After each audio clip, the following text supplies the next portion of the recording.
Imagine standing in a crowded room and you are the one who stands out, not just for your height, but for the sheer power emanating from your back.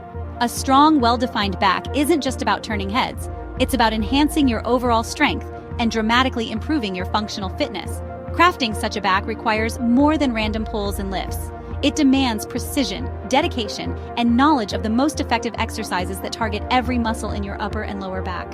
This essay will not only detail these exercises, but also guide you on how to perform them safely and effectively.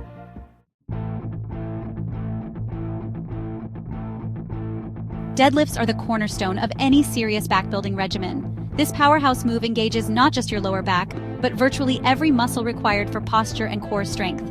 The conventional deadlift, sumo deadlift, and Romanian deadlift are variations that can enhance your training regimen, each targeting slightly different muscle groups. The deadlift excels in its capacity to foster explosive power and endurance, offering a full-body workout that particularly enhances the lower back. When performing the deadlift, it's crucial to keep your back straight, lift with your legs and hips, and ensure the bar stays close to your body to prevent strain. Remember, the quality of your movement is more important than the amount of weight lifted.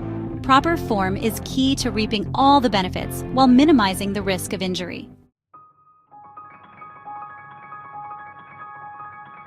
Pull-ups are a primal test of strength and a fundamental tool for upper back development. They primarily target the latissimus dorsi muscles, which are crucial for achieving that coveted V-shaped torso. Incorporating variations such as the wide grip, close grip, and neutral grip pull-ups can help you emphasize different parts of your back and biceps.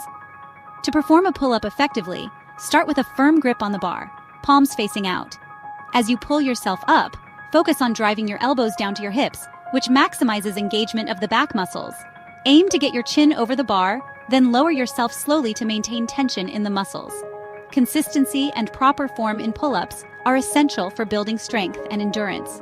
If full pull-ups are initially too challenging, start with assisted versions or negative pull-ups.